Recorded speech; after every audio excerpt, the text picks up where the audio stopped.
बात करेंगे इस वीडियो में कि क्या होता है ऑल इंडिया कोटा सीट्स और क्या डिफरेंस होता है ऑल इंडिया कोटा सीट्स और 15% ऑल इंडिया कोटा सीट्स में। बात ये भी करेंगे कि किस तरह के इंस्टीट्यूट्स में ये 15% ऑल इंडिया कोटा सीट्स या ऑल इंडिया कोटा सीट्स होता है अवेलेबल।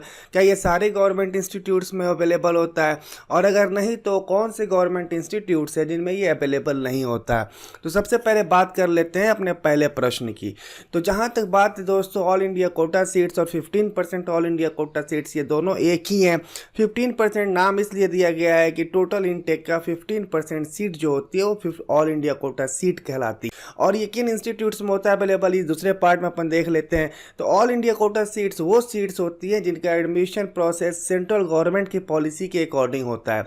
और सेंट्रल गवर्नमेंट की पॉलिसी ये कहती है कि भारत में किसी भी क्षेत्र में कोई भी इंस्टीट्यूट हो, अगर उसमें all India quota seats available है तो भारत क्षेत्र का कोई भी कैंडिडेट किसी भी क्षेत्र से बिलोंग करता हो वो उस ऑल इंडिया कोटा सीट्स के लिए एलिजिबल है। मतलब डोमिसाइल की इसमें कोई भी रिक्वायरमेंट नहीं है। मतलब अगर आप दिल्ली से हैं तो आप तमिलनाडु के गवर्नमेंट मेडिकल इंस्टीट्यूट्स के 15% ऑल इंडिया कोटा सीट्स के लिए आप एलिजिबल हैं। जहाँ तक बात है दूसरे प्रश्न की कि ऑल इंडिया कोटा सीट्स किस तरह के इंस्टीट्यूट्स में अवेलेबल है, तो मैंने जैसे कहा कि ये गवर्नमेंट इंस्टीट्यूट्स में ही अवेलेबल होता है, लेकिन ये सारे गवर्नमेंट इंस्टीट्यूट्स में अवेलेबल नहीं होता है।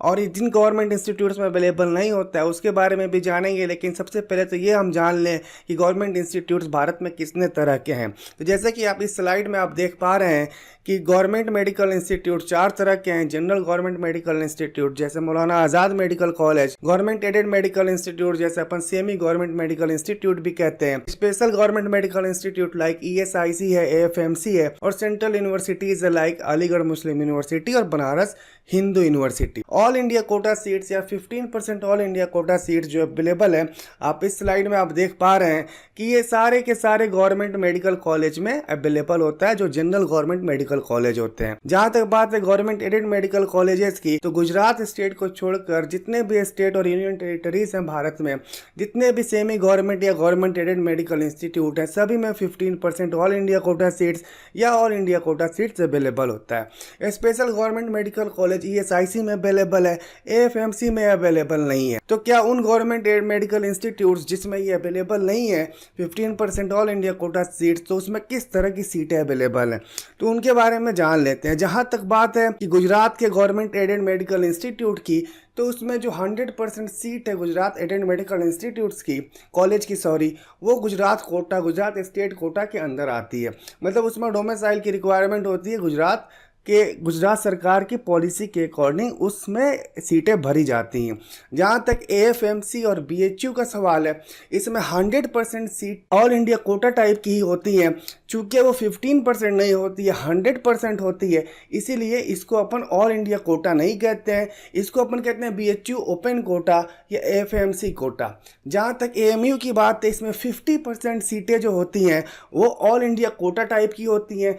चूँकि ये 15% नहीं है, 50% है, इसलिए इसको भी ऑल इंडिया कोटा नहीं कहते हैं, इसको कहते हैं AMU ओपन कोटा। और जो रेस्ट 50% सीटें हैं उसको कहते हैं AMU इंटरनल कोटा, जिसमें जो कि 10th 11th 12 AMU के स्कूल से जो लड़के किए होते हैं या जो लड़कियां की होती हैं उनके लिए ये कोटा होता है। तो ये तो सारी चीज़ें थी हमारी ऑल इंडिया कोटा सीट से रिलेटेड प्रश्न के जवाब। तो अगले वीडियो में अपन बात करेंगे कि ऑल इंडिया कोटा सीट्स के काउंसलिंग प्रोसीजर क्या है, उसके रूल्स क्या हैं, किस तरह से आप उसमें काउंसलिंग में पार्टिसिपेट करेंगे, किस कंडीशंस में आपके पैसे फॉरफिट कर लिए जाएंगे और कब आप काउंसलिंग से बाहर हो जाएंगे, और किस कंडीशन में आप दूसरे काउंसलिंग के लिए एलिजिबल ही नहीं होंगे। तो दोस्तों, अगर आपको ये वीडियो पसंद आई हो तो इस चैनल को ज़रूर सब्सक्राइब कर लें ताकि हम अपनी इन्फॉर्मेशन आप तक लगातार पहुँचाते रहें। मिलते हैं अगले वीडियो में कुछ नई इन्फॉर्मेशन, कुछ नई प्रश्न के साथ। तब तक के लिए धन्यवाद।